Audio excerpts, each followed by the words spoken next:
মাননীয় স্পিকার, শুরুতেই আমি প্রথমেই আজকে আমার সকল সংসদ সদস্য সহকর্মীবৃন্দকে ধন্যবাদ জানাতে চাই।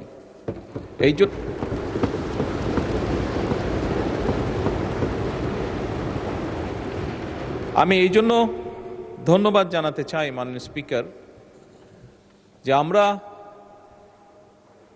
18ই ফেব্রুয়ারি থেকে যখন এই সংসদ শুরু করলাম, আমরা তারপর থেকে বিভিন্ন চড়াই উতরাই পেরিয়ে আমরা আজকে এখানে এসেছি। আমরা উভয় পক্ষ, এবং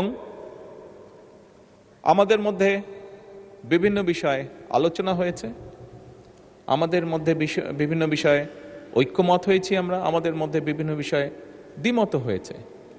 কিন্তু তারপরেও আমি মনে করি, দৃঢ়ভাবে আমি আজকে এখানে দাঁড়িয়ে বিশ্বাস করি যে আমরা মনে হয় দেশের মানুষের সামনে একটি আশা তুলে ধরতে পেরেছি।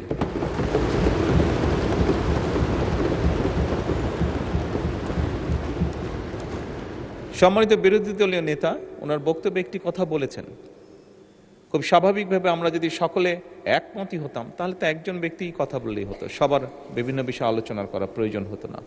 আমরা বিভিন্ন বিষয়ে আলোচনা করেছি, আমরা মতামত এক্সচেঞ্জ করেছি, ওপিনিয়ন এক্সচেঞ্জ করেছি আমরা, কিন্তু তারপরেও আমার মনে হয় ধীরে ধীরে আমরা জাতির সামনে মনে হয় একটি আশার আলো তুলে ধরতে সক্ষম হয়েছে।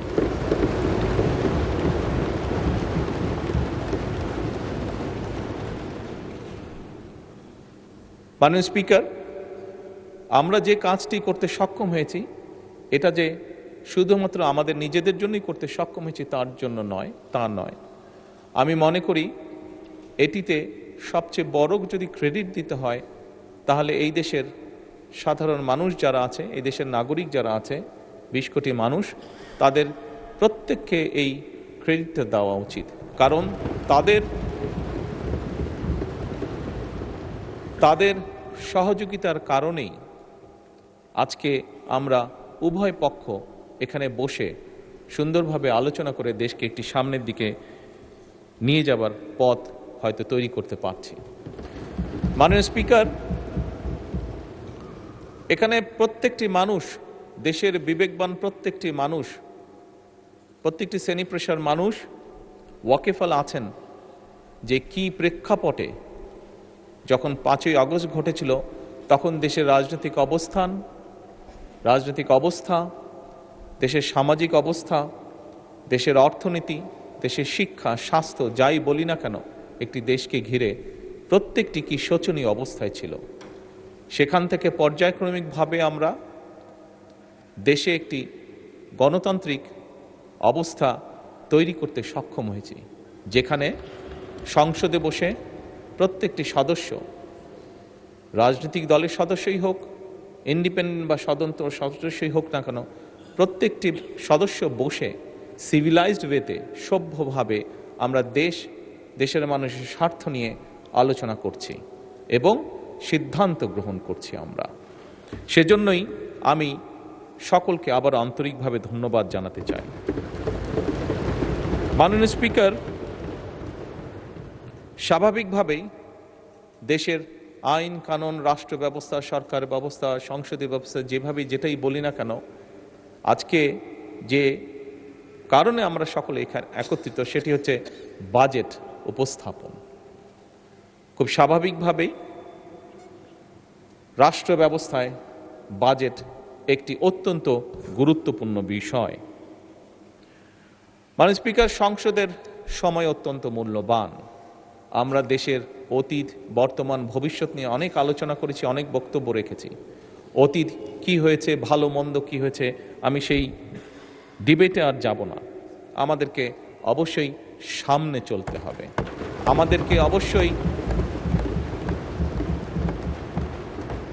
আমরা অতীতে দেখেছি দুঃখজনকভাবে একটি চিত্র বারবার দেখেছি আমরা, সেটি হচ্ছে যত না আমরা ভবিষ্যৎ নিয়ে আলোচনা করেছি তার থেকে বেশি আমরা অতীত নিয়ে আলোচনা করেছি।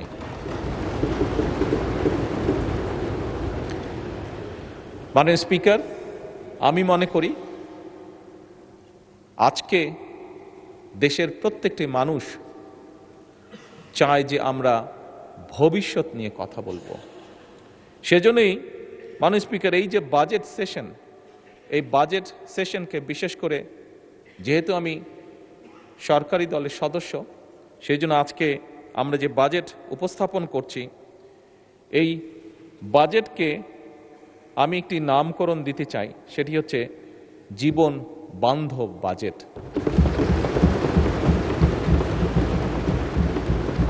মাননীয় স্পিকার, বাস্তবতা হচ্ছে খুব স্বাভাবিকভাবে যেহেতু বাজেটটি সরকারি দল উপস্থাপন করছে, আমরা স্বাভাবিকভাবেই চেষ্টা করব যে একটি সুন্দর, একটি স্বাভাবিক, একটি বাস্তবমুখী বাজেট উপস্থাপন করার জন্য। আমি বুঝি, আমি জানি, আমরা যে যত সুন্দর বাজেটই উপস্থাপন করি, যে যেটাই বলি না কেন, আমার মনে হয় এই কথাটিও বোধহয় মাননীয় বিরোধী দলের নেতা বলেছেন, যাই আমরা উপস্থাপন করি না কেন সবকিছু কোনটা দিলেই যে সবকিছু একদম ঠিক হয়ে যাবে তা নয়, তা নয়। বাস্তবতা অনেক কঠিন। তারপরেও বিভিন্ন বিষয় বিবেচনা করে মাননীয় স্পিকার, যে বাজেটটি আমরা এখানে উপস্থাপন করেছি সেটি অবশ্যই আমরা চেষ্টা করেছি আমাদের সর্বোচ্চ দিয়ে, আমাদের সর্বোচ্চ বুদ্ধি, বিবেক, জ্ঞান দিয়ে আমরা চেষ্টা করেছি এমন একটি বাজেট উপস্থাপন করতে, যেই বাজেটটি শ্রেণী পেশা, সমাজের সকল মানুষ কিছুটা হলেও স্বস্তির শ্বাস ফেলতে পারে। মাননীয় স্পিকার, এই বাজেটটি যেদিন উপস্থাপন করা হয়, মাননীয় অর্থমন্ত্রী যখন বাজেটটি উপস্থাপন করেছিলেন, অনেকগুলো বিষয়ের মধ্যে আমরা দেখেছিলাম সেদিন আমাদের বোনেরা একটি বিষয়ে জানার পরে অত্যন্ত জোরালোভাবে শুভেচ্ছা জানিয়েছেন উভয় পক্ষের।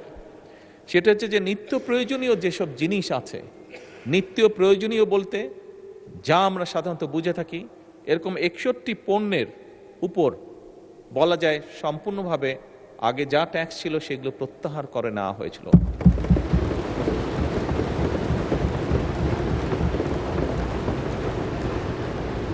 মাননীয় স্পিকার, এটি আমি গৌরব করে বলতে চাই না, তবে বাস্তবতার ভিত্তিতে বলতে চাই, এবং তার জন্য সর্বোপরি আমি প্রথমেই আল্লাহ রব্বুল আলমিনের দরবারে শুকরিয়া আদায় করতে চাই যে এই শুল্ক প্রত্যাহার করার ফলে আমরা অতীতে খেয়াল করেছি যে বাজেট উপস্থাপনের আগে এবং বাজেট উপস্থাপনের পরে, আগে পরে দুদিক দিয়েই অনেক নিত্য প্রয়োজনীয় জিনিসের দাম হঠাৎ করে কোনো কারণ ছাড়া বেড়ে যেত।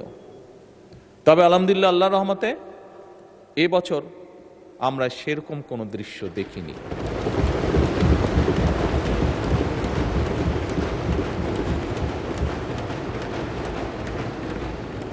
মাননীয় স্পিকার, একটি রাজনৈতিক দল হিসেবে, একটি রাজনৈতিক সরকার হিসাবে আমরা মনে করি আমাদের জনগণের প্রতি যে দায়িত্ব, তার একটু হলেও আমরা হয়তো পূরণ করতে সক্ষম হয়েছি, কিছুটা হলেও আমরা জনগণকে রিলিফ দিতে পেরেছি।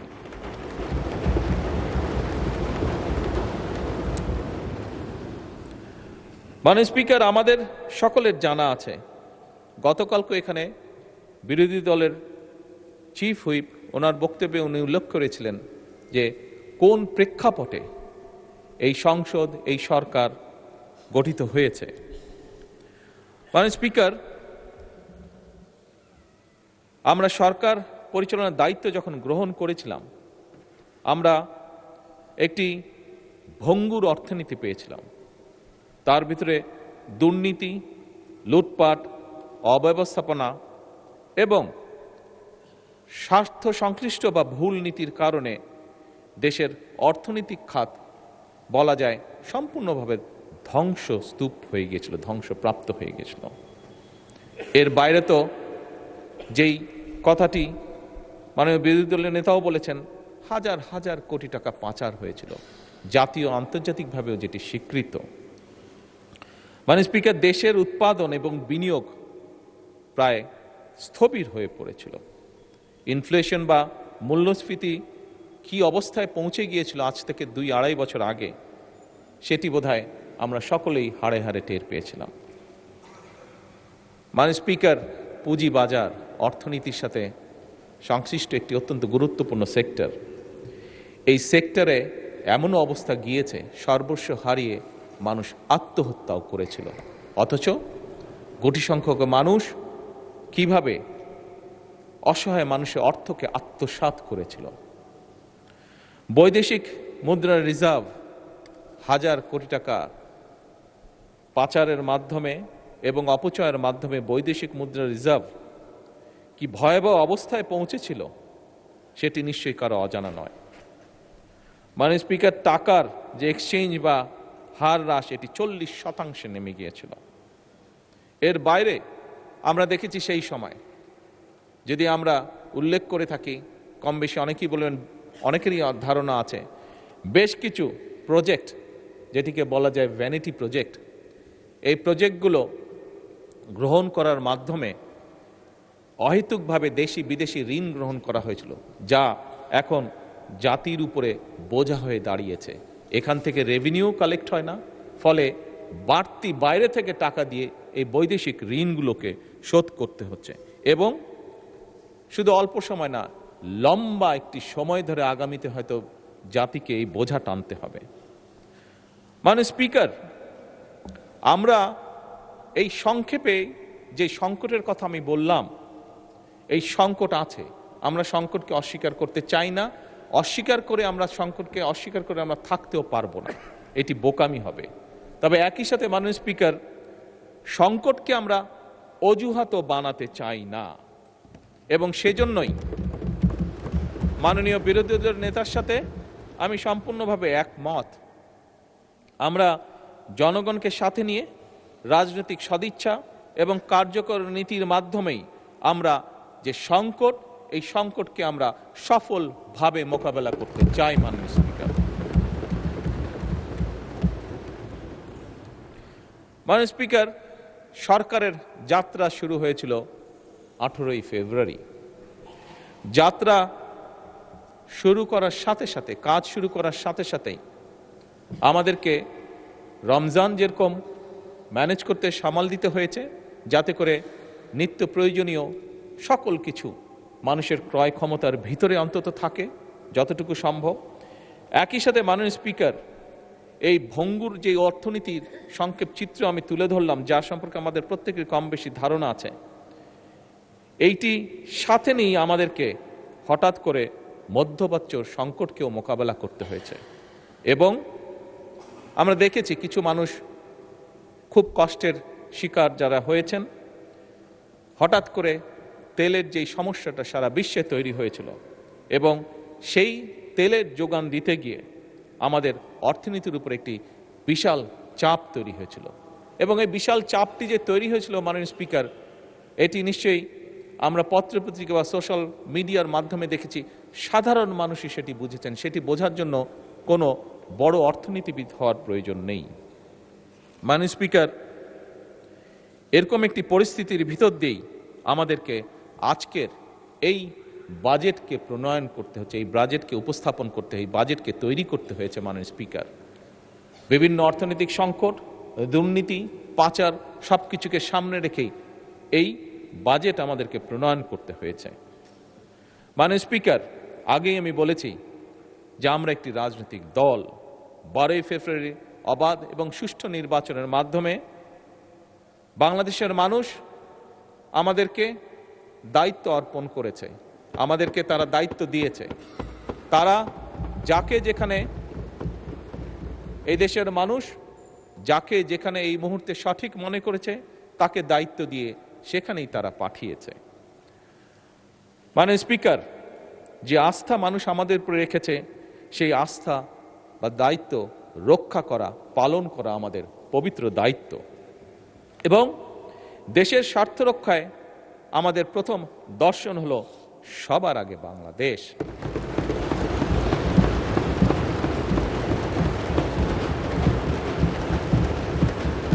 মাননীয় স্পিকার,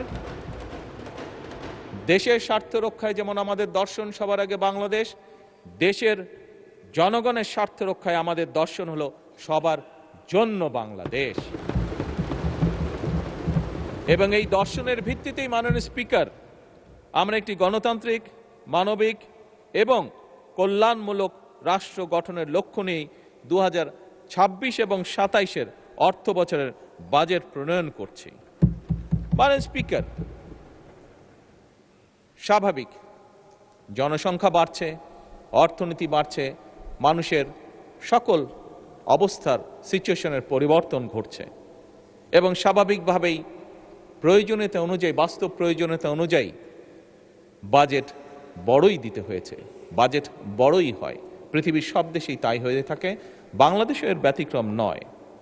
মাননীয় স্পিকার, আমরা যে বাজেট সেশনে আলোচনা করছি এই আলোচনায় অনেক সদস্য হতেই পারে, হওয়াটাই স্বাভাবিক, যেটা আমরা বলেছি, আমি একমত বিরোধী দলের নেতার সাথে, বিভিন্ন জনের বিভিন্ন মতামত থাকতেই পারে।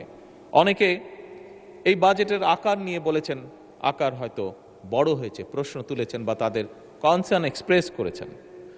মাননীয় স্পিকার, মানুষের স্বপ্ন বা অধিকারের পরিধি কিন্তু এই সংখ্যার চেয়ে অনেক অনেক বড়।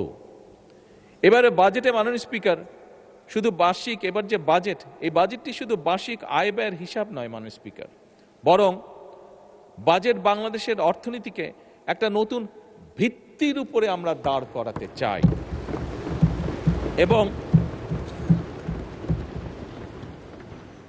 এবং সেজন্যই মাননীয় অর্থ এবং পরিকল্পনা মন্ত্রী জাতীয় সংসদে গণতান্ত্রিক, মানবিক ও অন্তর্ভুক্তিমূলক অর্থনীতির অভিযাত্রা শিরোনামে এই বাজেটটিকে উপস্থাপন করেছেন ওনার বক্তব্যে। মাননীয় স্পিকার, এইবার যে আমরা যে বাজেটটি উপস্থাপন করছি, এই বাজেটের অন্য একটি গুরুত্বপূর্ণ লক্ষ্য হচ্ছে অর্থনীতিকে কিছু মুষ্টিমেয় সুবিধাভোগীদের কবল থেকে বের করে নিয়ে এসে সাধারণ নাগরিকের, সকল নাগরিকের এতে অংশগ্রহণ করা এবং এর মাধ্যমে একটি ন্যায়ভিত্তিক, মানবিক, মর্যাদাপূর্ণ এবং অন্তর্ভুক্তিমূলক অর্থনৈতিক ব্যবস্থা গড়ে তোলা। মাননীয় স্পিকার,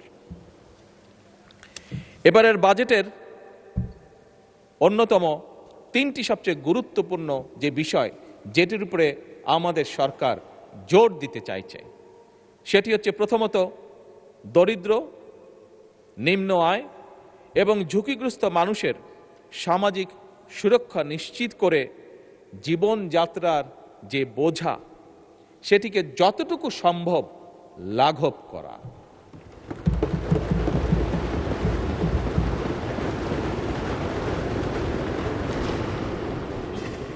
মাননীয় স্পিকার, মাননীয় বিরোধী দলের নেতা একটি কথা বলেছেন, স্বাভাবিকভাবে রাজনীতিতে থাকে, উনি বলেছেন কুচিকাটা করার কথা রাজনৈতিক ভাষায়, হ্যাঁ, কুচি কুচি করা উনি বলেছেন বিভিন্ন বক্তব্যে, বিবৃতির মাধ্যমে। মাননীয় স্পিকার, হয়তো রাজনীতির একটি অংশ এটি, তবে মাননীয় স্পিকার, আমরা দেখেছি স্বৈরাচারের সময়, আমরা দেখেছি এই বাংলাদেশের অর্থনীতিকে কিভাবে কুচি কুচি করা হয়েছে বিভিন্ন ব্যক্তির স্বার্থে, বিভিন্ন ব্যক্তি, বিভিন্ন হাউজের স্বার্থে এই অর্থনীতিকে কিভাবে কুচি কুচি করে করা হয়েছে।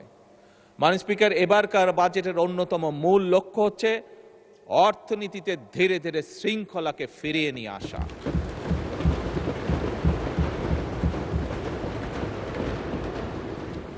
মাননীয় স্পিকার, অন্যতম তৃতীয় যে মূল লক্ষ্য এই বাজেটের, সেই লক্ষ্যটি হচ্ছে যা, মাননীয় স্পিকার, আপনি জানেন গত সপ্তাহে আমি দুটি দেশ সফর করে এসেছি, একটি মালয়েশিয়া এবং একটি চীন। একটি আন্তর্জাতিক গণমাধ্যম তাদের পর্যালোচনায় বলেছে যে এবারকার সফরটির লক্ষ্য, উদ্দেশ্য, কথাবার্তা শুনে মনে হচ্ছে যে বাংলাদেশ সরকার এই দেশের অর্থনীতির উপরে জোর দিয়েছে এবং বিনিয়োগের উপরে তারা জোর দিয়েছে। এটি হচ্ছে তাদের একটি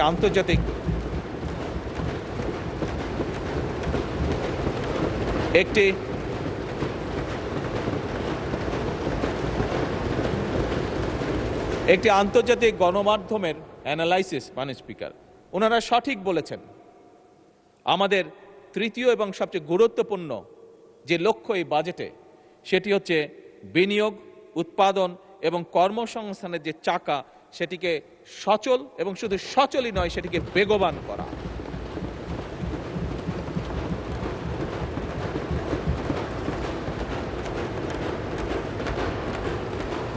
মাননীয় স্পিকার, 2026-27 অর্থ বছরের যে বাজেটের আকার ধরা হয়েছে সেটি হচ্ছে 9,38,000 কোটি টাকা, যার বিপরীতে আয় ধরা হয়েছে, রাজস্ব আয় ধরা হয়েছে 6,95,000 কোটি টাকা। মাননীয় স্পিকার, দেশের বর্তমান বাস্তবতা হলো আমাদের সম্পদের সীমাবদ্ধতা রয়েছে, আমরা যত বড় বড় যাই কথা বলি না কেন। সুতরাং আমরা যদি অর্থনৈতিক যে চাকা সেটিকে যদি বেগবান রাখতে হয়, তাহলে অবশ্যই মাননীয় স্পিকার আমাদের বিনিয়োগ এবং বিনিয়োগ প্রয়োজন। এবং এই জন্যই আমরা বিনিয়োগ নির্ভর অর্থনীতি গড়ার কাজ আমরা হাতে নিয়েছি, আমরা উদ্যোগ গ্রহণ করেছি, ইনভেস্টমেন্ট। এবং এই উদ্দেশ্যে মাননীয় স্পিকার, আমরা বাজেটে উন্নয়ন ব্যয়ের অংশ সামনের অর্থ বছরের জন্য 50%-এরও বেশি বৃদ্ধি করে 3,16,000 কোটি টাকায় উন্নীত করেছি মাননীয় স্পিকার।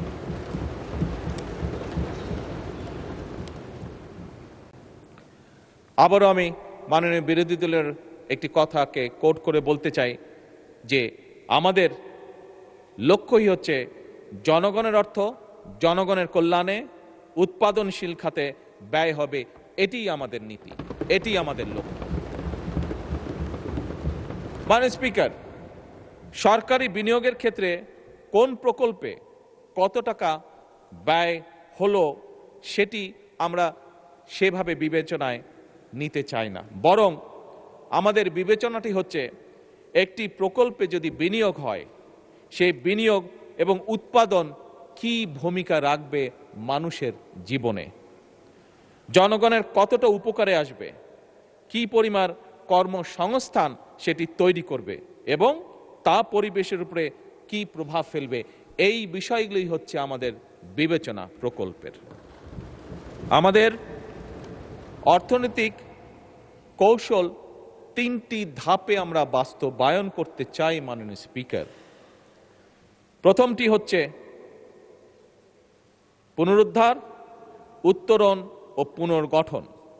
প্রথম ধাপে মাননীয় স্পিকার, অর্থনীতির যে অবনতি, যে ডিক্লাইন যেভাবে করছে, এটিকে ধরে রাখা, ধরে উপরের দিকে নিয়ে আসা, অর্থাৎ এটিকে রোধ করা, মূল্যস্ফীতিকে নিয়ন্ত্রণ করা, বৈদেশিক মুদ্রা ব্যবস্থাপনাকে শক্তিশালী করা, জ্বালানি ও খাদ্য নিরাপত্তা নিশ্চিত করা এবং একটি রাজনৈতিক সরকার হিসাবে একটি মূল যেটি লক্ষ্য হচ্ছে প্রান্তিক জনগোষ্ঠীর সুরক্ষা বৃদ্ধি করা। অর্থাৎ যারা আমাদেরকে ভোট দিয়ে এখানে পাঠিয়েছে তাদের জন্য কাজ করার জন্য তাদের সুরক্ষা বৃদ্ধি করা। মাননীয় স্পিকার, দ্বিতীয় ধাপে আমরা চাই রাজস্ব সংস্কার, ব্যাংকিং খাতের পুনর্গঠন, বিনিয়োগ পরিবেশের উন্নয়ন, রফতানি বহুমুখীকরণ এবং অবশ্যই কর্মসংস্থান সম্প্রসারণ করা। তৃতীয় ধাপে মাননীয় স্পিকার, উৎপাদনশীল, উদ্ভাবন নির্ভর, প্রতিযোগিতা এবং অন্তর্ভুক্তিমূলক অর্থনীতির ভিতকে সুদৃঢ় করা। মাননীয় স্পিকার, আমরা বিশ্বাস করি শুধু জিডিপি প্রবৃদ্ধির হার বাড়লেই প্রকৃত উন্নয়ন হয় না। উন্নয়ন তখনই হয়, একজন মানুষ হিসেবে, একজন রাজনীতিবিদ হিসেবে আমি উন্নয়নকে তখনই বুঝি যখন সাধারণ মানুষের ঘরে স্বস্তি আসে, যখন জনগোষ্ঠীর, বিশেষ করে দরিদ্র জনগোষ্ঠীর সামাজিক সুরক্ষা নিশ্চিত হয়, যখন তরুণরা তাদের যোগ্যতা অনুযায়ী কর্মে নিযুক্ত হয়, যখন কৃষক ভাইটি তার পরিশ্রমের ন্যায্য মূল্য পায়, অর্থাৎ তার যে প্রোডাক্ট সেটির ন্যায্য মূল্য পায়, যখন উদ্যোক্তারা, যেটি মাননীয় বিরোধী দলের নেতাও তার বক্তব্যে কিছুটা উল্লেখ করেছেন, যখন কোনো ইনভেস্টর বা উদ্যোক্তা কোনো রকম হয়রানি ছাড়া ব্যবসা শুরু করতে পারেন, ব্যবসা করতে পারেন এবং পরিচালনা করতে পারেন, এবং আমানতকারী তার অর্থ ফেরত পাওয়ার নিশ্চয়তা পান, এবং রাষ্ট্রীয় প্রতিষ্ঠানগুলো জনগণের কাছে স্বচ্ছ এবং দায়বদ্ধ থাকে। মাননীয় স্পিকার, আমি এটাকেই মনে করি অর্থবহ উন্নয়ন। আমাদের এবারের বাজেটে সেই মানবিক এবং গণতান্ত্রিক অর্থনীতির ভিত্তি নির্মাণের রূপকল্প। মাননীয় স্পিকার, স্বাভাবিকভাবেই অর্থনীতি একটি সিরিয়াস ম্যাটার। আমরা সেই জন্য পরিকল্পনা গ্রহণ করে পরিকল্পনার মাধ্যমে আমরা এগোতে চাই, এবং সেজন্যই আমরা এমন একটা অর্থনৈতিক ব্যবস্থা বা অর্থনীতি গড়ে তুলতে চাই যেখানে মাননীয় স্পিকার ঋণ নয়, উৎপাদন হবে বিনিয়োগ নির্ভর, কাগজে প্রবৃদ্ধি নয় বরং কর্মসংস্থান এবং জনগণের জীবনযাত্রার মান হবে উন্নয়নের বড় সূচক। মাননীয় স্পিকার, বাংলাদেশ, যে বাংলাদেশকে নিয়ে আমরা অনেক কিছু ভাবি, অনেক চিন্তা করি, এমন একটি বাংলাদেশকে আমরা গড়তে চাই, এমন একটি বাংলাদেশকে আমরা গড়ে তুলতে চাই যেখানে আমাদের তরুণ তরুণরা তারা চাকরির জন্য বছরের পর বছর অপেক্ষা করবে না, বরং তার মেধা, দক্ষতা এবং উদ্যোক্তা দিয়ে তার যে উদ্যমী যেই শক্তিটি আছে সেটি দিয়ে নিজেই নিজের কর্মসংস্থান সৃষ্টি করতে পারবে। এবং মাননীয় স্পিকার, সে কারণেই আপনি খেয়াল করে দেখবেন এবারের বাজেটে আমরা যেটি চেষ্টা করেছি, মাননীয় স্পিকার, 100% সফল এখনো হয়তো আমরা হতে পারিনি, কিন্তু আমরা যে উদ্যোগটা গ্রহণ করেছি, যে চেষ্টা করেছি, সেটি হচ্ছে দেশীয় শিল্পকে বিকাশের জন্য আমরা সব রকম প্রাধান্য দেওয়ার চেষ্টা করেছি, এবং একই সাথে মাননীয় স্পিকার নতুন কর্মসংস্থান যেখানে যে সেক্টরে সৃষ্টি হতে পারে সেটির পথ আমরা সুগম করার চেষ্টা করেছি। মাননীয় স্পিকার, আমাদের লক্ষ্য, আগেও বলেছি মাননীয় স্পিকার, আমাদের লক্ষ্য হচ্ছে একটা বাংলাদেশ তৈরি করা যেটা হবে উৎপাদনমুখী দেশ, রফতানিমুখী এবং উদ্ভাবন নির্ভর অর্থনীতি তৈরি করা আমাদের। এবং এ কারণেই কিন্তু মাননীয় স্পিকার, এখানেও আমি বলেছি, আমাদের শিল্পমন্ত্রী ওনার একটি বক্তব্যে কয়েকদিন আগে বলেছেন, আমরা যে সকল বাস্তবায়নের জন্য এই অর্থনীতির যে গতি চাকা, এটিকে বেগবান করার জন্য মাননীয় স্পিকার আমরা বন্ধ এবং রুগ্ন যে শিল্প কারখানাগুলো আছে সেগুলো চালু করার বিভিন্ন রকম উদ্যোগ আমরা গ্রহণ করেছি। মাননীয় স্পিকার, নতুন শিল্প স্থাপনে সহায়তা প্রদানের আমরা চেষ্টা করছি, দেশীয় এবং বিদেশি বিনিয়োগকে আকৃষ্ট করা, এবং একই সাথে মাননীয় স্পিকার শিল্প অঞ্চল ভিত্তিক কর্মসংস্থান নতুন সুযোগ যাতে সৃষ্টি করতে পারে সেটাও আমরা চেষ্টা করছি। মাননীয় স্পিকার, একটু আগে বিরোধী দলের নেতা উল্লেখ করেছেন, আপনি উল্লেখ করেছেন, এবং আমাদের এখানে সংসদ সদস্য আছেন জনাব পার্থ, উনিও ওনার বক্তব্যে বলেছেন ওনাদের এলাকার কথা, আপনারা তিনজনই বলেছেন ভোলার কথা। মাননীয় স্পিকার, যেহেতু এই বিষয়টি এসছে, আমি ওদিন বলেছিলাম যে একটি পরিকল্পনা আমাদের আছে, যেহেতু ওখানে গ্যাস পাওয়া গিয়েছে, এনার্জি পাওয়া গেছে, আমরা ওখানে শিল্প পার্ক তৈরি করতে পারি কিনা সেই ব্যবস্থা পরিকল্পনা অলরেডি আমরা গ্রহণ করছি।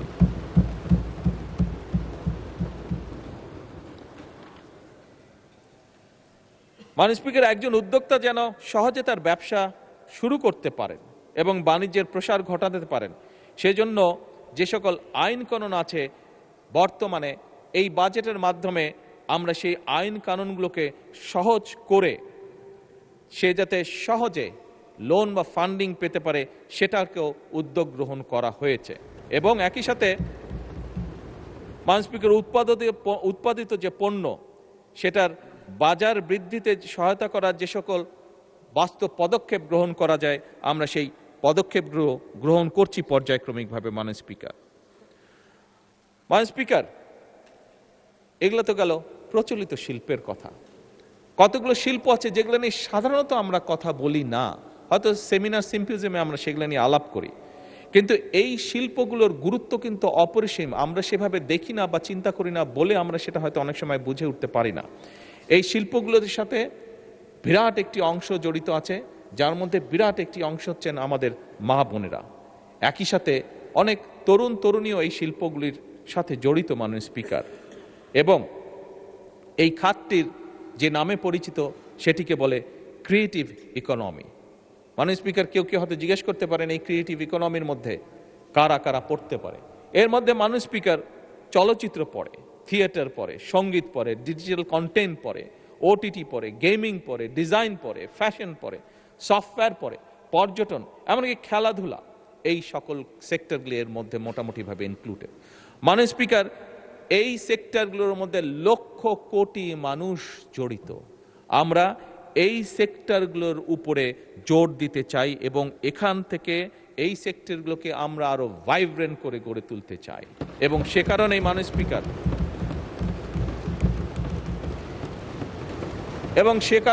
স্পিকার এই খাতগুলোকে আমরা অর্থনীতির মূল ও স্রোতধারায় নিয়ে আসার উদ্যোগ গ্রহণ করেছি, সিদ্ধান্ত গ্রহণ করেছি মাননীয় স্পিকার, যা আমরা বিশ্বাস করি দেশের শুধু ভিতরের অর্থনীতি নয়, যা আমাদেরকে বৈদেশিক মুদ্রা অর্জনে সহযোগিতা করবে, যা আমাদেরকে অনেক ডাইরেক্ট এবং ইনডাইরেক্ট কর্মসংস্থানের সুযোগ সৃষ্টি করবে। মাননীয় স্পিকার, সরকার একদিকে পেশাদার খেলোয়াড় তৈরি করতে চায়। আমাদের গ্যালারিতে আজকে অনেক তরুণ তরুণীরা আছে, এদের মধ্যে অনেকেই আছে যারা বাই বন্ড, যারা বিভিন্ন, তাদেরকে যদি একটু সুযোগ দেওয়া হয় বাই বন্ড তারা ভালো খেলোয়াড় হতে পারবে। মাননীয় স্পিকার, আপনি নিজেও আপনার জীবনে একজন ভালো ফুটবল প্লেয়ার ছিলেন। মাননীয়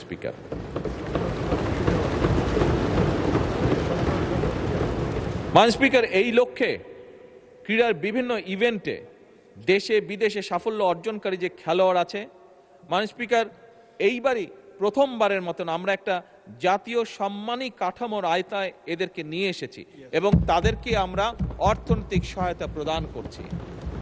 আমাদের দেশে খুব স্বাভাবিকভাবে মাননীয় স্পিকার একটি সামাজিক একটি পারসেপশন রয়ে গিয়েছে আমাদের মধ্যে, যে খেলাধুলা করলে, যদি বেশি খেলাধুলা কেউ করে তাহলে জীবনে সে বড় কিছু হতে পারবে না। কিন্তু মাননীয় স্পিকার, খেলাধুলাও যে একটি প্রফেশন হতে পারে, এটি আমার মনে হয় এই সংসদে বোধহয় আপনি খুব হাতে গোনা দু একজনের মধ্যে আপনি একজন মানুষ যে ভালো করে জানেন যে খেলাধুলা ক্যান বিকাম এ প্রফেশন, এবং আমরা এটিকে মাননীয় স্পিকার এটিকে আমরা তুলে ধরতে চাই। এই খেলাধুলার প্রফেশন হতে হবে, এর মাধ্যমে আমরা আমাদের ভবিষ্যৎ প্রজন্মের যারা সদস্য তাদেরকে, যারা এই খেলাধুলায় ভালো তাদেরকে আমরা প্যাট্রোনাইজ করতে চাই, তাদেরকে সেইটাকে পেশা হিসেবে আমরা শক্তিশালীভাবে গড়ে তুলতে চাই। মাননীয় স্পিকার, অপরদিকে দেশে খেলাধুলায় যে শিক্ষা কারিকুলামে আমরা স্পোর্টসকে একটি বিষয় হিসেবে অন্তর্ভুক্ত করতে চাই। আমাদের যে রেগুলার কারিকুলাম আছে তার মধ্যে আমরা স্পোর্টসকে নিয়ে আসতে চাই। এই ব্যাপারে কাজ চলছে, ইনশাল্লাহ আগামী এক বছরের মধ্যে আমরা এটার প্রতিফলন দেখতে পাবো। মাননীয় স্পিকার, নতুন কুড়ি আমরা যারা আছি, আপনারা সহ মাননীয় স্পিকার, যে এইজ গ্রুপটা আছে, আমরা কম বেশি সবাই নতুন কুড়ি শব্দটির সাথে পরিচিত, যেটি শহীদ রাষ্ট্রপতি জিয়াউর রহমান চালু করেছিলেন এই দেশের সেই সময়কার শিশু কিশোর যারা ছিল তাদের ভিতরে যে প্রতিভা ছিল, সেই প্রতিভাগুলো, কালচারাল প্রতিভা যেগুলো ছিল, সেটিকে বের করে নিয়ে আসা, তাদেরকে আরো কনফিডেন্ট ভাবে গড়ে তোলা। মাননীয় স্পিকার, সেই নতুন কুড়িরই চালু হয়েছে এবং নতুন কুড়ির আরেকটি নতুন ভার্সনও আমরা চালু করেছি, সেটি হচ্ছে স্পোর্টস। মাননীয় স্পিকার, আমরা নতুন কুড়িতে যেরকম আমাদের আগামী প্রজন্মরা, ভবিষ্যৎ প্রজন্মরা তাদের কোয়ালিটিসগুলোকে বের করে নিয়ে আসবে, ঠিক খেলাধুলার ক্ষেত্রে আমরা নতুন কুড়ি চালু করেছি। এর মাধ্যমে মাননীয় স্পিকার, এই খাতগুলোর অর্থনীতি একটি নতুন খাত হিসেবে বিকশিত হওয়ার পাশাপাশি এর মাধ্যমে সারা দেশের তরুণদের মধ্যে আয় এবং কর্মসংস্থান সৃষ্টি হবে, এবং একই সাথে মাননীয় স্পিকার, দৃঢ়ভাবে আমি বিশ্বাস করি সামাজিক ও সাংস্কৃতিক একত্রতা এবং সংহতি বৃদ্ধি পাবে। মাননীয় স্পিকার, মাননীয় বিরোধী দলীয় নেতা তার বক্তব্যে উল্লেখ করেছেন, আমরা সকলেই জানি যে বাংলাদেশের যে শ্রমবাজার বিদেশে আছে, এটির উদ্যোক্তা ছিলেন শহীদ রাষ্ট্রপতি জিয়াউর রহমান। শহীদ রাষ্ট্রপতি জিয়াউর রহমানের সময় মধ্যপ্রাচ্য সহ, বিশেষ করে মধ্যপ্রাচ্য, পৃথিবীর অন্য দেশ তো অবশ্যই আছে, বাট বিশেষ করে মধ্যপ্রাচ্য এবং মধ্যপ্রাচ্যের বাইরেও বিভিন্ন দেশে সেই সময় বাংলাদেশ থেকে বিভিন্ন শ্রেণী পেশার মানুষ তাদের কর্মসংস্থান নিয়ে সেখানে গিয়েছিল। মাননীয় স্পিকার, শহীদ জিয়ার সেই ধারাবাহিকতাটাকে রক্ষা করেই বর্তমান সরকার বৈশ্বিক শ্রমবাজারে আরও বেশি সংখ্যক দক্ষ জনশক্তি জন্য নতুন নতুন বৈদেশিক কর্মসংস্থানের সুযোগ সৃষ্টি করার চেষ্টা করছে মাননীয় স্পিকার। এবং শুধু তাই নয়, প্রবাসী বাংলাদেশিরা আমরা জানি আমাদের অর্থনীতিতে একটি শক্তিশালী ভূমিকা রাখেন এবং সে কারণে মাননীয় স্পিকার আমরা কাজ করছি এই যে প্রবাসীরা যখন দেশে ফিরেন তাদের বা বিদেশেই থাকেন তাদেরকে অনেক সময় অনেক সমস্যার সম্মুখীন হতে হয়। এই সমস্যার সম্মুখীন যেগুলো তারা হন এইগুলো যাতে কিছুটা হলেও তাদেরকে আমরা রিলিফ দিতে পারি, সেই জন্য মাননীয় স্পিকার আমরা একটি কার্ডের উপরে কাজ করছি যেটির নাম আমরা দিয়েছি প্রবাসী কার্ড। এবং এই কার্ডের মাধ্যমে আমরা তাদেরকে তাদের যে প্রাত্যহিক যে সমস্যাগুলো সেগুলো কিভাবে তাদেরকে রিলিফ দেওয়া যায় ব্যবস্থাটি আমরা রাখছি। মাননীয় স্পিকার, যে কোনো দেশের অর্থনীতি বিদ্যুৎ ও জ্বালানির উপরে ভীষণভাবে নির্ভরশীল, যে দেশের কথাই বলি না কেন। মাননীয় স্পিকার, তাই জ্বালানি নিরাপত্তা নিশ্চিত করা শুধু একটা অর্থনৈতিক বিষয় নয়, বরং জাতীয় নিরাপত্তা ও ভবিষ্যৎ উন্নয়ন ভিত্তি এটা। মাননীয় স্পিকার, বর্তমান সরকার দায়িত্ব গ্রহণের সময় একটি জ্বালানি এমন একটি জ্বালানি খাত পেয়েছে এটি নিয়ে গতকালকে আমরা এই সংসদে আলোচনা করেছি যে যেই খাতের মাননীয় স্পিকার সীমাহীন দুর্নীতি ঘটেছে, সীমাহীন এমন দুর্নীতি ঘটেছে মাননীয় স্পিকার, ঘটনাগুলো শুনলে জানলে রীতিমতো গা শিউরে ওঠে কিভাবে এই দেশের জনগণের অর্থর অপচয় করা হয়েছে। দীর্ঘদিনের ভুল ও প্ল্যানহীন বা অপরিকল্পিত সিদ্ধান্ত অথবা উদ্দেশ্যমূলক ব্যয়বহুল চুক্তি এবং দেশীয় অনুসন্ধানে চরমভাবে অবহেলা করা হয়েছে। বিভিন্ন বিদেশি কোম্পানিকে বিভিন্ন ফিল্ডগুলো দিয়ে দেওয়া হয়েছে, আমাদের নিজেদের যে বাপেক্স আছে সেটিকে কোনো রকম উৎসাহ দেওয়া হয়নি, সেটির জন্য কোনো রকম কাজ করা হয়নি, শুধুমাত্র নিজেদের স্বার্থে রাজনৈতিক স্বার্থে ক্ষমতা ধরে রাখার স্বার্থে বিদেশি কিছু কোম্পানিকে সেই সুযোগগুলো দেওয়া হয়েছিল। মাননীয় স্পিকার, এই খাত বহুমাত্রিক সংকটে নিমজ্জিত। বর্তমান সরকার জ্বালানি খাতে শৃঙ্খলা প্রতিষ্ঠা করতে সব রকমের উদ্যোগ গ্রহণ করেছে।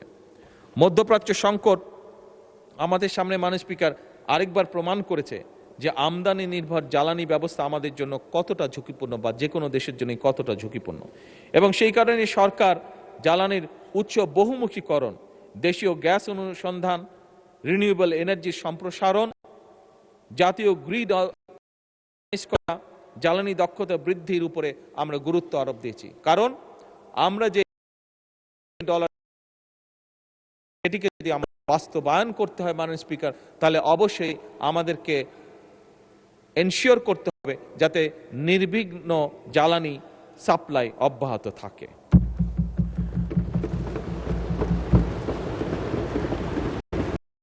স্পিকার,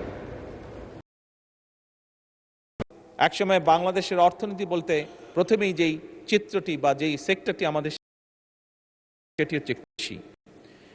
অর্থনীতিকে কৃষি নির্ভর যে অর্থনীতি আমাদের, এটিকে চাঙ্গা রাখার কোনো এছাড়া আমাদের কোনো বিকল্প আমাদের সামনে নেই। এবং সেজন্যই মাননীয় স্পিকার, কৃষি এবং কৃষককে বাঁচানোর জন্য এই সরকার যতটুকু যা করা প্রয়োজন একটি সরকারের পক্ষে আমরা আমাদের অবস্থান থেকে চেষ্টা করছি প্রত্যেকটি ব্যবস্থা গ্রহণ করার জন্য। এবং সে কারণেই মাননীয় স্পিকার সে কারণেই নিশ্চয়ই এখানে আপনি সহ সকল সংসদ সদস্যের মনে আছে নির্বাচনের সময় আমরা এই দেশের কৃষক ভাইদের কাছে একটি ওয়াদা করেছিলাম যে আমরা যদি সরকার গঠনে সক্ষম হই তাহলে সেই সময় 10,000 টাকা পর্যন্ত কৃষি ঋণ যাদের ছিল সুদ সহ সেই ঋণ আমরা মওকুফ করব। মাননীয় স্পিকার, আল্লাহ রাব্বুল আলামিনের কাছে অশেষ কৃতজ্ঞতা প্রকাশ করি। আল্লাহ রাব্বুল আলামিন আমাদেরকে সেই সুযোগটা দিয়েছেন এবং সরকার গঠন করার প্রথম সপ্তাহে প্রথম ক্যাবিনেট মিটিংয়েই আমরা সিদ্ধান্ত গ্রহণ করে 10,000 টাকা পর্যন্ত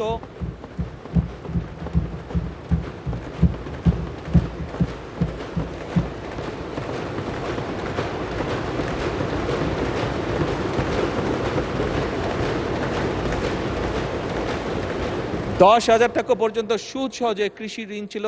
প্রায় 13 লক্ষ কৃষকের সেই কৃষি ঋণ আমরা মওকুফ করেছি সরকার। মাননীয় স্পিকার, আমরা আরেকটি কমিটমেন্ট করেছিলাম এই দেশের কৃষক ভাইদের কাছে, যে তাদেরকে সহায়তা করার জন্য, তাদের পাশে দাঁড়ানোর জন্য সরকার তার সর্বোচ্চ সামর্থ্য নিয়ে তাদেরকে একটি কার্ড পৌঁছে দিতে চায়, যার মাধ্যমে বাৎসরিক তাদের কাছে সরাসরি সরকারের পক্ষ থেকে 2,500 টাকা পৌঁছে যাবে, যার মাধ্যমে তারা কিছুটা হলেও রিলিফ পাবে। মাননীয় স্পিকার, এই কার্ডের মাধ্যমে, যা বেশ কিছু লম্বা, এই কার্ডের মাধ্যমে আমরা কৃষক ভাইদের কাছে আরো 10টি, শুধু যে তাদের কাছে টাকা পৌঁছবে তা নয়, আরো 10টি সুবিধা আমরা পৌঁছে দিব। এবং মাননীয় স্পিকার, আপনি জানলে খুশি হবেন যে আগামী অর্থাৎ 2026-27 অর্থ বছরে ইনশাল্লাহ আমরা দেশের প্রায় 43 লক্ষ কৃষকের কাছে এই কার্ড পৌঁছে দেওয়ার পরিকল্পনা গ্রহণ করেছি।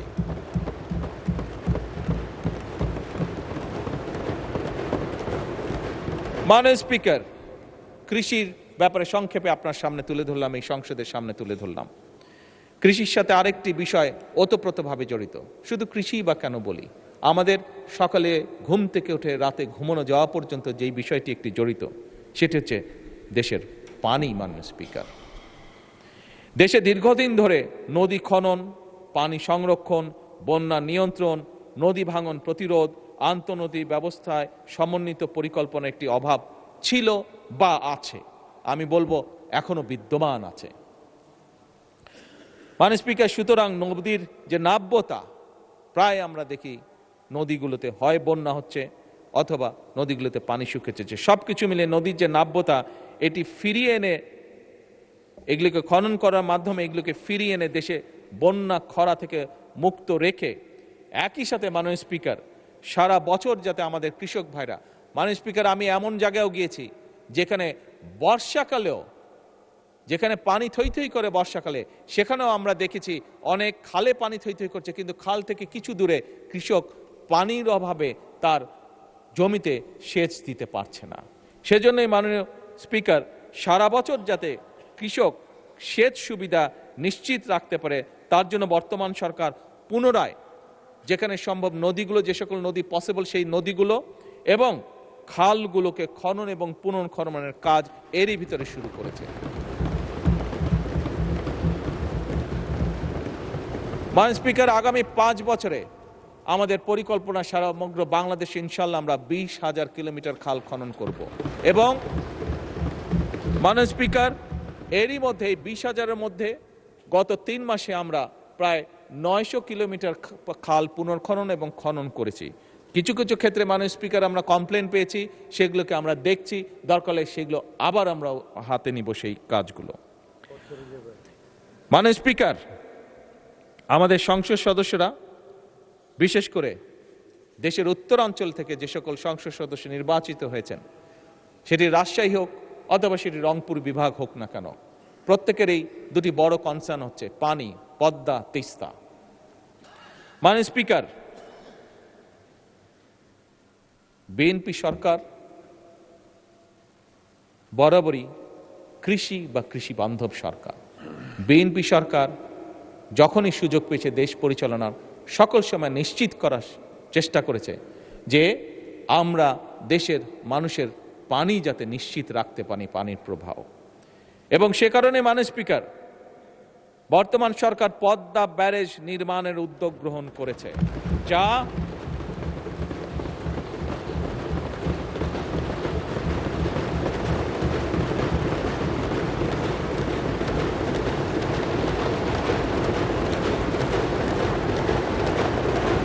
এই ব্যারেজ নির্মাণের মাধ্যমে বর্ষা মৌসুমে যে অতিরিক্ত পানি আমাদের কাছে আসে, সেই পানিটিকে আমরা ধরে রাখব, যাতে করে শুষ্ক মৌসুম এবং বছরের বাকি সময়টা আমরা কৃষক সহ সকলের কাছে পানি সরবরাহ করতে পারি।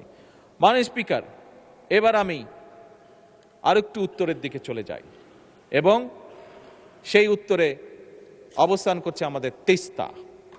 মাননীয় স্পিকার,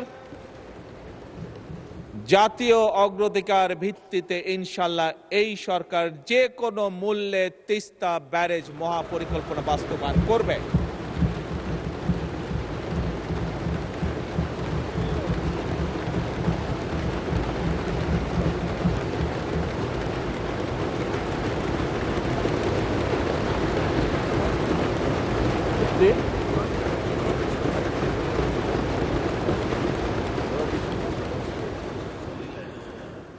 মাননীয় স্পিকার, একটি দেশের জন্য শিক্ষিত, দক্ষ এবং নৈতিক মূল্যবোধ সম্পন্ন মানুষ হচ্ছে সবচেয়ে বড় সম্পদ একটি দেশের জন্য।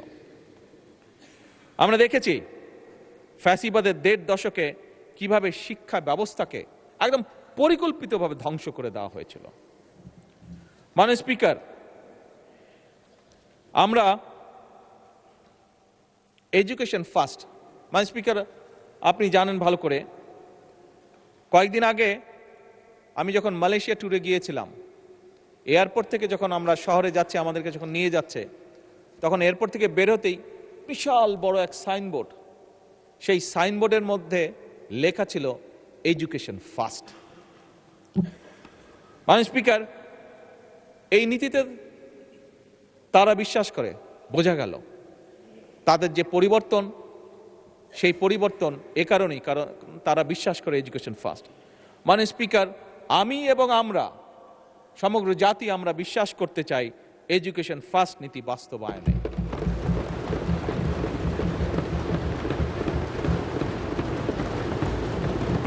এবং সে কারণে মাননীয় স্পিকার, প্রস্তাবিত বাজেটে বর্তমান সরকার দেশের ইতিহাসে শিক্ষা খাতে সবচাইতে বেশি বরাদ্দ রেখেছে। এবং মাননীয় স্পিকার, আগামী অর্থ বছরে শিক্ষা খাতে বরাদ্দ জিডিপির 2% উন্নীত করার প্রস্তাব করা আছে। এবং মাননীয় স্পিকার, আমরা আমাদের সর্বোচ্চ চেষ্টা দিয়ে, বর্তমান সরকার সর্বোচ্চ চেষ্টা দিয়ে, আমাদের লক্ষ্য থাকবে আগামী 5 বছরে শিক্ষা খাতের বিনিয়োগ জিডিপির 5% উন্নীত করা।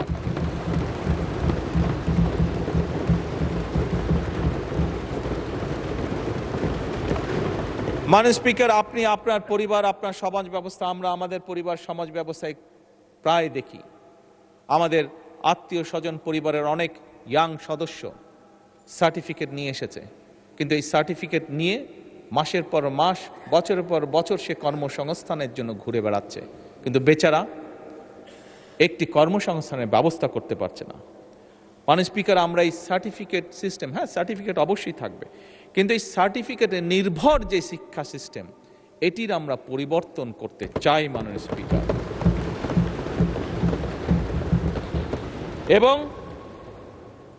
এই পরিবর্তনের মাধ্যমে মাননীয় স্পিকার, আমরা কারিগরি শিক্ষার মাধ্যমে একটি কর্মমুখী শিক্ষা ব্যবস্থা গড়ে তুলতে চাই, যেখানে একজন তরুণ, একজন যুবক শুধু সার্টিফিকেটের উপরে নির্ভরশীল থাকবে না, বরং তার এমন কোয়ালিটি থাকবে যেটার মাধ্যমে সে নিজে কনফিডেন্ট থাকবে যে শুধু সার্টিফিকেট আছে এটাই তার ভরসা হবে না, তার নিজের যোগ্যতা, তার নিজের কোয়ালিফিকেশনের উপরে তার নির্ভরতা থাকবে, তার আত্মবিশ্বাস থাকবে এবং সে নিজের পায়ে জীবনে উঠে দাঁড়াতে পারবে। এবং সে কারণে মাননীয় স্পিকার, আমরা ক্লাস 6 থেকে পর্যায়ক্রমিকভাবে কারিগরি শিক্ষা, বাংলা এবং ইংরেজির পাশাপাশি তৃতীয় ভাষা শিক্ষা আমরা ইন্ট্রোডিউস করতে চাই। মাননীয় স্পিকার, আমার চায়না সফরে আমি সেই দেশের সরকারকে বলেছি যে আমরা চাই, কারণ স্বাভাবিকভাবে তাদের অর্থনীতির পরিধি বাড়ছে এবং তাদের প্রয়োজন হচ্ছে, এখন তাদের দেশে অনেকগুলো বিজনেস সাবজেক্ট আছে যেখানে তাদের মানুষরা আজ কাজ করে না, কারণ তাদের লাইফ স্ট্যান্ডার্ড বেড়ে গিয়েছে। তাদের বিদেশ থেকে আস্তে আস্তে এমন পরিস্থিতি আছে যে মধ্যপ্রাচ্যের মতন তারাও বিদেশ থেকে মানুষ নিতে চাইছে, যে সেই কাজগুলো তারা করবে। এবং মাননীয় স্পিকার, আমি যখন তাদেরকে, এই কারণেই তাদেরকে যখন বলেছি যে আমরা চাই আমাদের ছেলে মেয়েদেরকে ম্যান্ডারিন ল্যাঙ্গুয়েজ শেখাতে, তারা অত্যন্ত খুশি হয়েছে এবং তারা বলেছে তারা তাদের ল্যাঙ্গুয়েজ তারা এখানে শেখাবে। মাননীয় স্পিকার, আমি যা দেখে এসেছি, আমার সফরে আমি যা দেখে এসেছি যে আমরা যদি আমাদের সন্তানদেরকে তৃতীয় ভাষা হিসেবে কয়েকটি ভাষার মধ্যে যদি, যেহেতু আসলে আমি মাত্র চায়না থেকে এসেছি সেই জন্যই ম্যান্ডারিনের কথাটি বলেছি, এই ভাষা আমরা শিখাতে পারি, আমি ব্যক্তিগতভাবে দৃঢ়ভাবে বিশ্বাস করি আমাদের প্রজন্মের বহু মানুষকে আমরা সুন্দর একটি ভবিষ্যৎ তৈরি করে দিতে সক্ষম হব। মাননীয় স্পিকার, একই সাথে মাননীয় স্পিকার, শুধু ম্যান্ডারিন না, এর বাইরে জাপানিজ আছে, এর বাইরে আমরা ফ্রেঞ্চ আছে, জার্মান আছে, অ্যারাবিক আছে, এই ভাষাগুলো আমরা ইন্ট্রোডিউস করতে চাইছি মাননীয় স্পিকার, থার্ড ল্যাঙ্গুয়েজ হিসাবে। এর বাইরে মাননীয় স্পিকার, ক্রীড়া ও শিক্ষা সংস্কৃতির বিকাশ, আনন্দময় প্রযুক্তি নির্ভর শিক্ষা, one teacher one tab, multimedia classroom, বিনামূল্যে ওয়াইফাই, এই সকল কিছু, একই সাথে প্রাইমারি স্কুলে বাচ্চাদের জন্য স্কুল ড্রেস, এই সবগুলো বিষয় আমরা পর্যায়ক্রমিকভাবে আমাদের শিক্ষা ব্যবস্থাকে, আমাদের শিক্ষার্থীদেরকে, আমাদের ভবিষ্যৎ প্রজন্মদেরকে শক্তিশালীভাবে, দৃঢ়ভাবে, কনফিডেন্টভাবে গড়ে তোলার জন্য এই বাজেটে আমরা এই পদক্ষেপগুলো রেখেছি, যা আমরা পর্যায়ক্রমিকভাবে ধীরে ধীরে বাস্তবায়ন করব ইনশাআল্লাহ।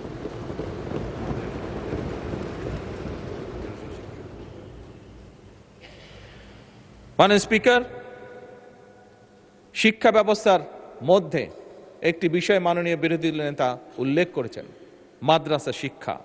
মাননীয় স্পিকার, আমরা মাদ্রাসা শিক্ষার বাইরে যে রেগুলার শিক্ষা আছে সেটিকে যেভাবে গুরুত্ব সহকারে পর্যায়ক্রমিকভাবে পরিকল্পনার মধ্যে সাজিয়ে সামনে এগিয়ে নিতে যাচ্ছি, একইভাবে মাননীয় স্পিকার, মাদ্রাসা শিক্ষার ব্যাপারেও একইভাবে আমরা তাদেরকে সেই পরিকল্পনার ভিতরে নিয়ে এসে আমরা একইভাবে সেটিকেও তুলে নিয়ে যেতে চাইছি, যাতে একজন সন্তান সে মাদ্রাসায় পড়েছে বলেই যে সে শুধু একটি বিষয়ে পারদর্শী হবে তা না।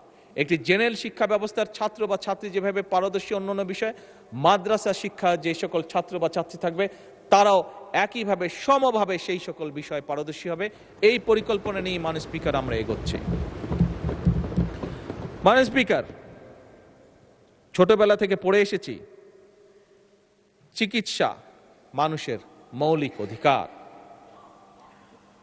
মাননীয় স্পিকার, এই কথাটি আমি, আমার সহকর্মীবৃন্দ, আমার অর্থমন্ত্রী, আমরা এই কথাটি দৃঢ়ভাবে মনে প্রাণে বিশ্বাস করি, এবং বিশ্বাস করি বলেই মাননীয় স্পিকার, এবার বাজেটে সরকার এই চিকিৎসা সেবার উপরে সর্বোচ্চ গুরুত্ব দিয়েছে এবং সর্বোচ্চ বাজেট আমরা অ্যালোকেট করেছি। মাননীয় স্পিকার, এই প্রস্তাবিত যে বাজেট, এই বাজেটে জিডিপির 1.2% প্রস্তাব করেছে এইবার, কিন্তু ঠিক একইভাবে মাননীয় স্পিকার, আগামী 5 বছরে শিক্ষায় যেরকম আমরা জিডিপির 5% বরাদ্দ করতে চাই পর্যায়ক্রমিকভাবে ধীরে ধীরে, একই সাথে আমরা মাননীয় স্পিকার স্বাস্থ্য সেবাতেও আমরা জিডিপির বরাদ্দের 5% পরিকল্পিতভাবে উন্নীত করতে চাই আগামী 5 বছরে। মাননীয় স্পিকার, স্বাস্থ্যেরই বড় অস্বাস্থ্যকর অবস্থা। মাননীয় বিরোধী দলীয় নেতা একটু আগে ওনার বক্তব্যে বলেছেন, আমি ওনার সাথে 101% একমত, এবং সে কারণে মাননীয় স্পিকার, আমরা একটা স্বাস্থ্য ব্যবস্থা গড়ে তুলতে চাই, যেই স্বাস্থ্য ব্যবস্থায় আমরা সহজেই প্রত্যেকটা নাগরিকের মিনিমাম স্বাস্থ্য ব্যবস্থা নিশ্চিত করতে পারি, এই একটি স্বাস্থ্য ব্যবস্থা গড়ে তুলতে চাই। আমরা জানি গতকালকে এই পার্লামেন্টে আলোচনা হয়েছে যে আমাদের জনগণ, বিরাট সংখ্যক একটা জনগণ, পরিবারের কেউ যদি অসুস্থ হয় তার চিকিৎসা ব্যয় মিটাতে গিয়ে পরিবার নিঃস্ব হয়ে যায় একদম, এবং সেইটিকে লক্ষ্য রেখেই মাননীয় স্পিকার আমরা সিদ্ধান্ত গ্রহণ করেছি। গতকালকেই বাজেটে উপস্থাপন করা হয়েছে, এবং তার বাইরে গতকালকে আমি এবং মাননীয় অর্থমন্ত্রী আলোচনা করে আমরা সিদ্ধান্ত নিয়েছি মাননীয় স্পিকার, যেটি আমরা আগেও বলেছি উপস্থাপনের দিন, বাজেট উপস্থাপনের দিন, যে ডায়ালিসিস ফিল্টার, হার্টের স্টেন্টিং এর যে স্টেন্ট, সেটি, হার্টের valve, pacemaker, oxygenators, peripheral vascular stent, radio frequency ablation fibre, চোখের লেন্স, ক্যান্সার চিকিৎসার যে কাঁচা মাল, মাননীয় স্পিকার, এইগুলির উপরে ভ্যাট এবং ট্যাক্স যতটুকু সম্ভব ম্যাক্সিমাম কমানো যায় আমরা সেই উদ্যোগ গ্রহণ করছি মাননীয় স্পিকার। এবং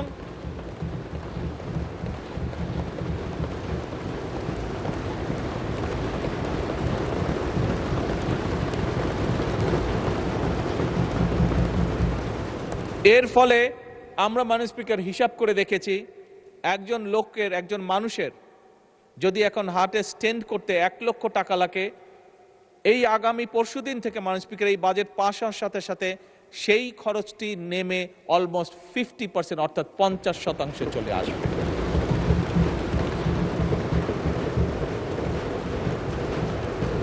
মাননীয় স্পিকার, আমার বক্তব্য শুরু করার আগেই বলেছি, আমাদের বাজেটের মূল লক্ষ্যই হচ্ছে, আমরা যেহেতু রাজনীতি করি, আমরা যেহেতু রাজনৈতিক দল, আমাদের মূল লক্ষ্যই হচ্ছে যতটুকু সম্ভব দেশের মানুষকে রিলিফ দেওয়া, শ্রেণী বর্ণ নির্বিশেষে সকলকে।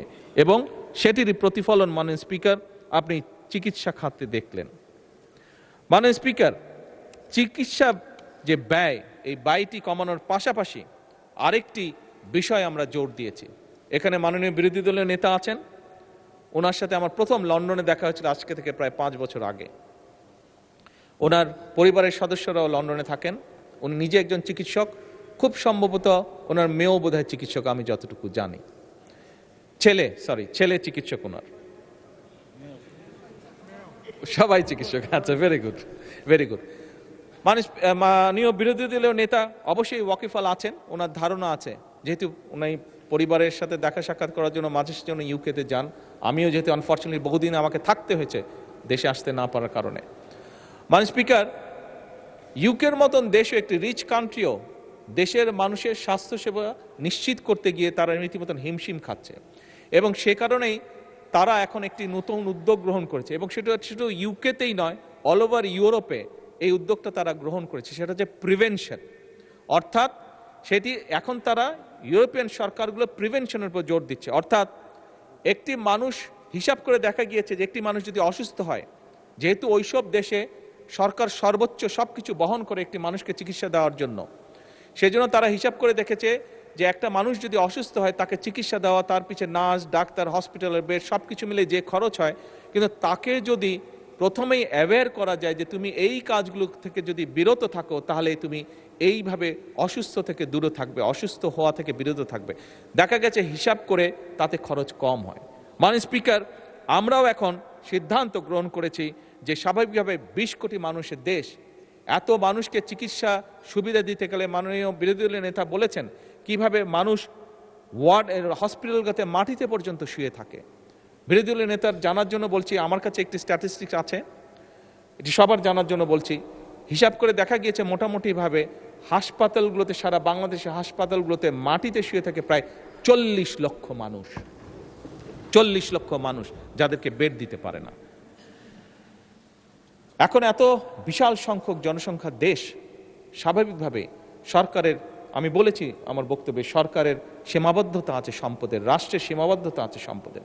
সেজন্য আমরা উদ্যোগ গ্রহণ করেছি, আমরা মানুষকে বোঝাবো, মানুষকে অ্যাওয়্যার করবো যে কি থেকে কি অসুখ, কাজ থেকে বিরত থাকলে, খাবার দাবার লাইফস্টাইল ফলো করলে অসুখ থেকে, অসুস্থ থেকে বিরত থাকা যায়, বেঁচে থাকা যায়, নিজে সুস্থ থাকা যায়। এবং সেই জন্যই মাননীয় স্পিকার, আমরা prevention is better then cure এই পলিসি আমরা বাস্তবায়ন করতে চাইছি, এবং সে কারণেই আমরা সমগ্র বাংলাদেশে 1 লক্ষ হেলথ কেয়ারার বা হেলথ ওয়ার্কার নিয়োগ দেওয়ার পরিকল্পনা গ্রহণ করেছি, যারা গ্রামে গ্রামে ঘরে ঘরে যাবে, আমাদের মায়েদেরকে বোঝাবে, বোনেদেরকে বোঝাবে, কারণ মা বোনেরাই পরিবারের স্বাস্থ্য, খাবার দাবার, হাইজিন সব কিছু কম বেশি খেয়াল রাখেন। কাজেই কোন জিনিসটি খেলে হার্টের অসুখ থেকে দূরে থাকা যাবে, কোন জিনিসটি খেলে বা কোন জিনিসটি না খেলে কিডনির প্রবলেম থেকে দূরে থাকা যাবে, কোন জিনিসটি খেলে না খেলে প্রেশার বা অন্যান্য যাবতীয় অসুস্থ থেকে দূরে থাকা যাবে, এই হেলথ কেয়ারগুলো সেখানেই কাজ করবে। এবং আমরা আশা করি ধীরে ধীরে জনগণ এটির সুফলটি পাবে। ফলে এইখানে যদি রোগীর সংখ্যা কমে, আমরা হাসপাতালগুলোতে কিছুটা হলেও বেটার সার্ভিস তখন এনশিওর করতে পারবো। মাননীয় স্পিকার, অনেক সময় লাগবে। সরকার প্রতিটি শ্রেণী পেশার মানুষের জন্য সামাজিক সুরক্ষা বলয় নিশ্চিত করতে চায়, কারণ আমি একজন রাজনৈতিক কর্মী হিসাবে দৃঢ়ভাবে বিশ্বাস করি, মাননীয় স্পিকার, নাগরিকদের রাজনৈতিক এবং অর্থনৈতিকভাবে ক্ষমতাহীন রেখে রাষ্ট্র কখনোই শক্তিশালী হতে পারে না। রাষ্ট্রকে যদি শক্তিশালী করতে হয় তাহলে অবশ্যই একজন নাগরিককে রাজনৈতিকভাবে এবং অর্থনৈতিকভাবে তাকে শক্তিশালী হতে হবে। এবং এই কারণেই মাননীয় স্পিকার, বর্তমান সরকার সমাজে নারীদেরকে অর্থনৈতিকভাবে ক্ষমতায়ন বা এম্পাওয়ার্ড নিশ্চিত করতে চায়।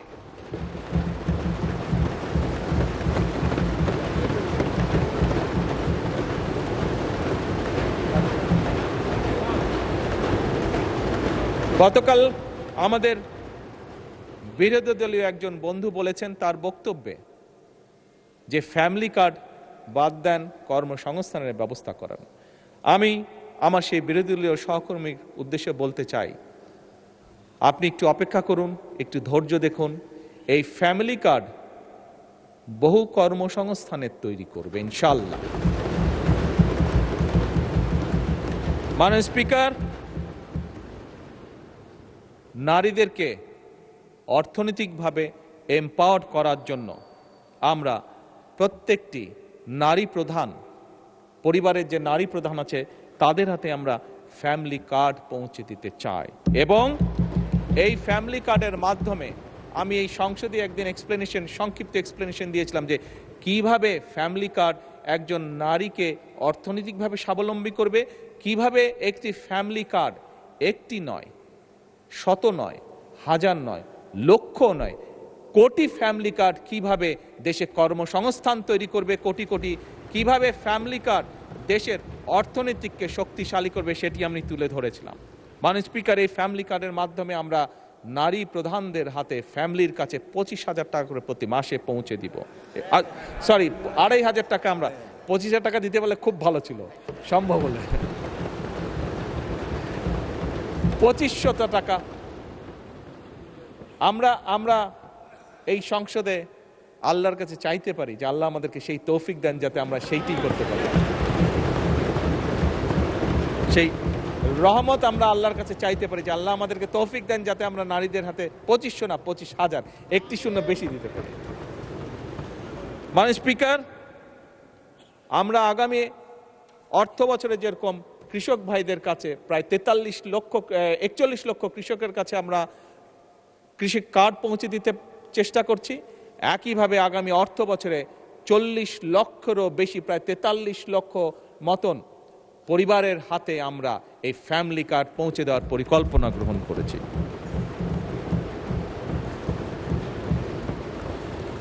মাননীয় স্পিকার, শুধু নারীদের কাছেই নয়, আমাদের এই সমাজে কিছু ব্যক্তি আছেন যে মানুষগুলোকে, আমি মুসলমান হই, আমি যে কোনো ধর্মেরই হই না কেন, অন্য ধর্ম যারা আছেন, এই মানুষগুলোর কাছে আমরা অনেক জীবনের বিভিন্ন গুরুত্বপূর্ণ সময় বিভিন্ন গুরুত্বপূর্ণ পরামর্শ নিয়ে থাকি। এই মানুষগুলো আমাদের জীবনের বাঁকে বাঁকে আমাদেরকে বিভিন্ন পরামর্শ দিয়ে থাকেন। তারা কারা?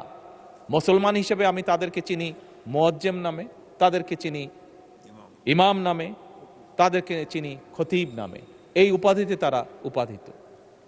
মাননীয় স্পিকার, অন্য ধর্মেরও এই সকল ধর্মীয় ব্যক্তিত্ব আছেন। অধিকাংশ ক্ষেত্রে মাননীয় স্পিকার দেখেছি আমরা এই মানুষগুলোর মধ্যে বহু সংখ্যক মানুষ, বিরাট একটি অংশ অনেক মানবতর জীবনযাপন করেন।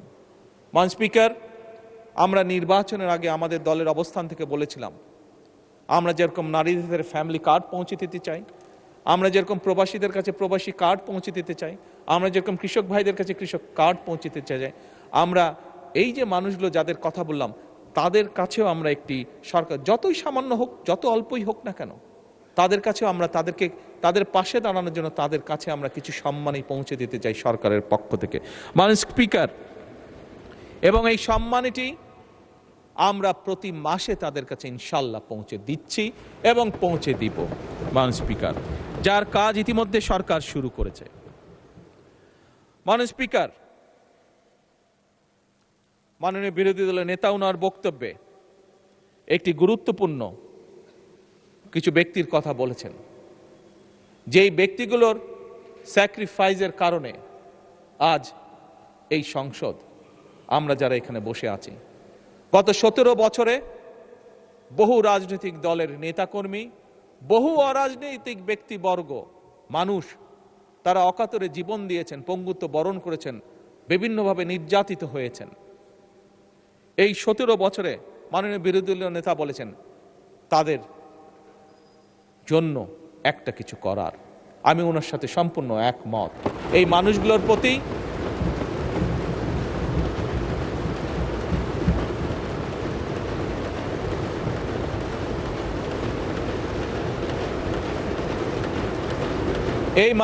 প্রতি আমাদের দায়িত্ব রয়েছে। যতটুকু আমাদের সামর্থ্য, রাষ্ট্র বা সরকারের সামর্থ্য, সেই অবস্থান থেকে আমি আমার এবং বিরোধী দলীয় নেতার পক্ষ থেকে মাননীয় অর্থমন্ত্রীকে অনুরোধ জানাবো যে এই মানুষগুলোর জন্য ব্যবস্থা গ্রহণ করার জন্য। ধন্যবাদ।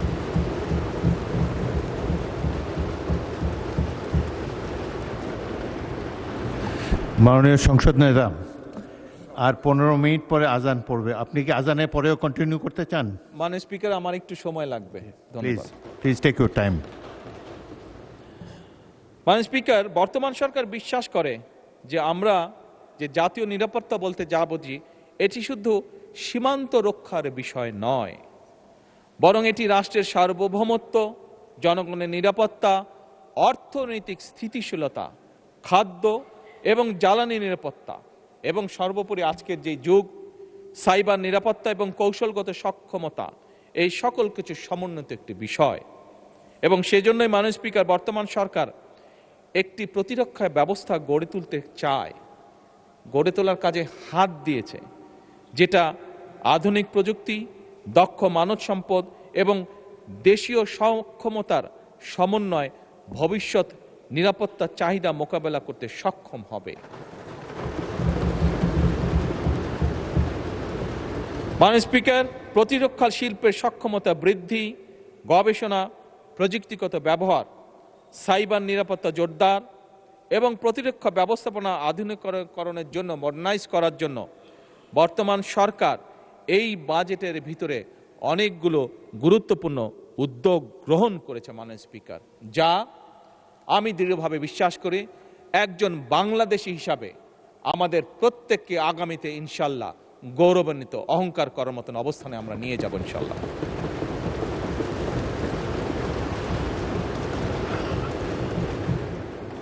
মাননীয় স্পিকার, রাষ্ট্রীয় অর্থনৈতিক ব্যবস্থাপনায় জনগণের আস্থা এবং বিশ্বাস থাকা একটি দেশের জন্য অত্যন্ত গুরুত্বপূর্ণ। আমি প্রথমে আমার বক্তব্যের শুরুতে বলেছিলাম কি একটি ভয়ঙ্কর ধ্বংসপ্রাপ্ত অর্থনীতি আমরা পেয়েছি, বা ইকোনমি আমরা আর্থিক অবস্থা আমরা ইনহেরিট করেছি। বর্তমান সরকার মাননীয় স্পিকার পুঁজিবাজারকে দীর্ঘমেয়াদী বিনিয়োগের একটা কার্যকর প্ল্যাটফর্ম হিসাবে গড়ে তুলতে চায়। আমরা দেখেছি বিনিয়োগ বাজারে বা পুঁজিবাজারে, আমরা দেখেছি পুঁজিবাজারে কিভাবে কি হয়েছিল স্বৈরাচারের সময়, কিভাবে অসহায় মানুষ সহ্য করতে না পেরে, কষ্ট সহ্য করতে না পেরে আত্মহত্যা করেছিল, যা বোধহয় পৃথিবীর অন্য কোনো দেশে কোনোদিন ঘটেনি। মাননীয় স্পিকার, এই পুঁজিবাজারকে কিভাবে দীর্ঘমেয়াদী বিনিয়োগের কার্যকর প্ল্যাটফর্ম তৈরি করা যায়, এর ভিতরেই বর্তমান সরকার পরিকল্পনা গ্রহণ করেছে। আমি দৃঢ়ভাবে বিশ্বাসী আমাদের যোগ্য ফাইন্যান্স মিনিস্টারের নেতৃত্বে আমরা কিছুদিনের মধ্যেই এর একটি ভেরি পজিটিভ রিফ্লেকশন আমরা দেখতে পাব।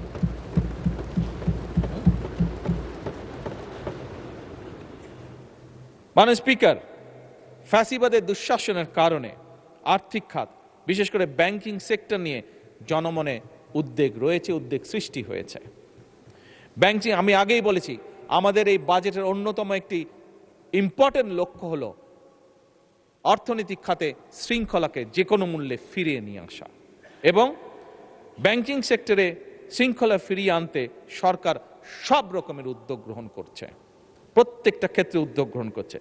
এখানে বিরোধী দলীয় নেতা আরেকটি ইম্পর্টেন্ট বিষয় উল্লেখ করেছেন যে ফ্যাসিবাদের আমলে দেশ থেকে যে দেশের মানুষের লক্ষ কোটি টাকা পাচার হয়ে গিয়েছিল সেই পাচারকৃত টাকাও ফিরিয়ে আনার জন্য।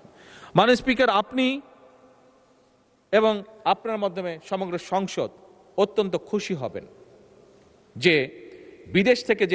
বিদেশে যে পাচারকৃত অর্থ, সেই অর্থ এবং সম্পদ ফিরিয়ে আনার জন্য বাংলাদেশ সরকার এরই মধ্যে 13টি দেশে 23টি মিউচুয়াল লিগ্যাল অ্যাসিস্ট্যান্স রিকোয়েস্ট পাঠিয়েছে মাননীয় স্পিকার। এবং শুধু তাই নয়, এই মিউচুয়াল লিগ্যাল অ্যাসিস্ট্যান্স ট্রিটি চূড়ান্ত হয়েছে অনেকগুলো। 15টির বেশি ক্ষতিগ্রস্ত ব্যাংক আন্তর্জাতিক সম্পদ পুনরুদ্ধার প্রতিষ্ঠানের সঙ্গে, যারা এই কাজগুলো করে, প্রতিষ্ঠানের সঙ্গে 60টিরও বেশি নন ডিসক্লোজার এগ্রিমেন্ট স্বাক্ষর করে ফেলেছে সরকার ইতিমধ্যে।